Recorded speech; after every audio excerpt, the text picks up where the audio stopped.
প্রিয় শ্রোতা বন্ধু, প্রভু যীশু খ্রিস্টের নামে জানাই আন্তরিক ভালোবাসা। গতকাল আমরা আলোচনা করছিলাম দুটো মৃত্যু যার উৎপত্তি ছিল এদেন উদ্যানে। আমরা একটি আলোচনা করেছিলাম সংক্ষেপে আধ্যাত্মিক মৃত্যু। আজ দ্বিতীয়টি শারীরিক মৃত্যু, আদি পুস্তক 3:21। আর সদাপ্রভু ঈশ্বর আদম ও তাহার স্ত্রী নিমিত্ত চর্মের বস্ত্র প্রস্তুত করিয়া তাহাদিগকে পরাইলেন। ঈশ্বর একটি পশুকে বধ করলেন যেন আদম ও তাহার স্ত্রীকে আবৃত করেন, কারণ পাপ করার পূর্বে তারা উভয়ে উলঙ্গ থাকত, কিন্তু লজ্জাবোধ ছিল না। যে মুহূর্তে তারা নিষিদ্ধ ফল খেয়েছিল, তাদের জ্ঞানচক্ষু খুলে গিয়েছিল, তারা বুঝতে পারল তারা নগ্ন এবং তাদের উলঙ্গতা ঢেকে রাখার জন্য বস্ত্রের প্রয়োজন। ফলে তারা ডুমুর বৃক্ষের পাতা সেলাই করে চেষ্টা করেছিল নিজেদের পাপ আচ্ছাদন করতে, কিন্তু যেমন যেমন সূর্যের প্রখর রৌদ্র পাতার উপরে পড়ল, সেগুলি শুকিয়ে গিয়ে খসে পড়ল এবং তারা যে উলঙ্গ, এর ফলে ঈশ্বরের সামনে আসতে লজ্জা পেয়েছিল এবং এক গাছের আড়াল থেকে ঈশ্বরের সঙ্গে কথা বলছিল। ঈশ্বর তাদের লজ্জা নিবারণের জন্য এক পশুকে মেরে তার চর্ম থেকে আদম ও হওয়াকে বস্ত্র পরালেন। কিন্তু দুঃখের বিষয়, তারা কেহই নিজেদের দোষ পাপ ঈশ্বরের কাছে স্বীকার করল না, মেনে নিল না। বাইবেলে লেখা আছে, ঈশ্বর তাদেরকে এদেন উদ্যান থেকে বের করে দিলেন এবং এক ভুল মানুষকে ঈশ্বর থেকে দূরে সরিয়ে দিল এবং ফলস্বরূপ মৃত্যু, শারীরিক মৃত্যু উপস্থিত হলো। প্রথমে এক নির্দোষ পশুকে প্রাণ দিতে হয়েছিল মানুষের উলঙ্গতা নিবারণের জন্য। পরে আদমের পুত্র হেবলকে মৃত্যুবরণ করতে হয়েছিল তার দাদা কইনের পাপের জন্য। সৃষ্টির ইতিহাসে প্রথম দাদা নিজের ভ্রাতাকে হিংসাবশত হত্যা করেছিল, আদি পুস্তক 4:8। আর কইন আপন ভ্রাতা হেবলের সহিত কথোপকথন করিল। পরে তাহারা ক্ষেত্রে গেলে কইন আপন ভ্রাতা হেবলের বিরুদ্ধে উঠিয়া তাহাকে বধ করিল। গতকাল আমরা পড়েছিলাম রোমীয় 8:6, মাংসের স্বভাব হচ্ছে মৃত্যু। প্রিয়, আজও আমরা লক্ষ্য করি যে অনেক মৃত্যুর কারণ নিজের ভাই। আজও ভাই নিজের ভাইকে সহ্য করতে পারছেন না।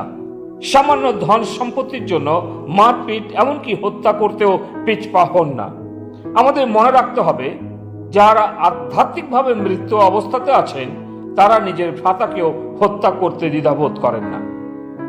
হিতোপদের 17:17 শেষ অংশে ভ্রাতা দুর্দশার জন্য জন্মে।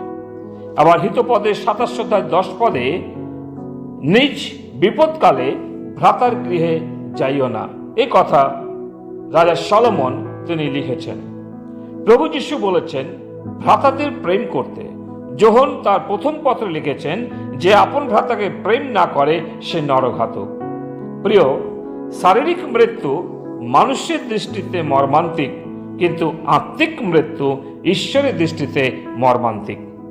বর্তমানে তো অনেকে এমন আচরণ করেন যে তাদের কোনোদিনই শারীরিক মৃত্যু হবে না, কিন্তু উপদেশক রাজা সলোমন বলছেন উপদেশক 9:10, তোমার হস্ত যে কোনো কার্য করিতে পায়, তোমার শক্তির সহিত তাহা করো, কেননা তুমি যে স্থানে যাইতেছ সেই পাতালে কোনো কার্য কি সংকল্প কি বিদ্যা কি প্রজ্ঞা কিছুই নাই।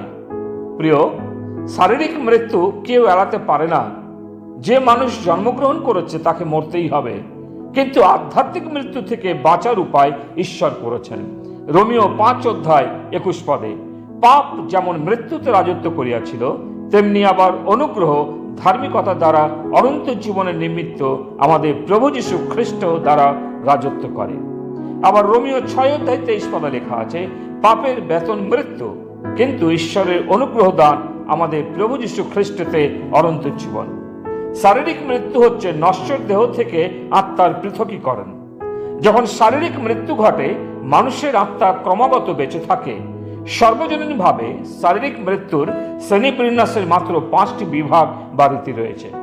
প্রাকৃতিক বা স্বাভাবিক মৃত্যু, দুর্ঘটনা, হত্যা, আত্মহত্যা বা অনির্ধারিত। মৃত্যুর কারণটি বোঝায় কেন ব্যক্তিটি মারা গেল, এবং এটি এমন ঘটনা যা প্রকৃতপক্ষে ব্যক্তির মৃত্যুর কারণ। যেমন মাথায় বন্দুকের ক্ষত। মৃত্যুর অনেক কারণ থাকে, কিন্তু আত্মিক মৃত্যুর একটি মাত্র কারণ, সেটা মানুষের পাপ। শারীরিক মৃত্যুর সময় খোলা চোখকে একটি ইঙ্গিত হিসাবে অনেকে ব্যাখ্যা করেন যে মৃত ব্যক্তি ভবিষ্যতের জন্য ভীত, সম্ভবত অতীতের আচরণের কারণে। প্রিয়, আপনাকে বলতে চাই, শারীরিক মৃত্যুর জন্য ভয় করার প্রয়োজন নেই।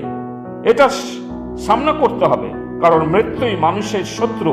কিন্তু জীবন্ত ঈশ্বরে বিশ্বাস স্থাপন করলে মৃত্যুর ভয় জীবন থেকে দূর হয়ে যায়।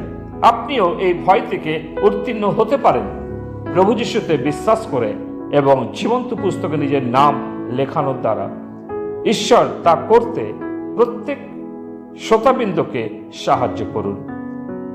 প্রভু যদি ইচ্ছা হয়, আগামী সময়ে আমরা আবারও মৃত্যুর উপরে আলোচনা করব। প্রভু তিনি তার বাক্যে আমাদের আশীর্বাদ করুন। পিতা ঈশ্বর, তোমাকে ধন্যবাদ দিই যে আজকে সকালে আমরা শারীরিক মৃত্যুর সম্বন্ধে আলোচনা করছিলাম, শুনছিলাম। প্রভু, মৃত্যু আমাদের কাছে শত্রু সমান এবং মৃত্যুকে প্রত্যেকেই ভয় করে। প্রার্থনা করি তুমি মৃত্যুর ভয় থেকে আমাদেরকে উদ্ধার করো। প্রভু ঈশ্বরে বিশ্বাস স্থাপন করে অনন্তকালীন স্বর্গরাজ্যে যাওয়ার নিশ্চয়তা আমাদের প্রদান করো। প্রার্থনা প্রভু যিশু তোমার নামে চাই, আমেন। সেই যিশু নাম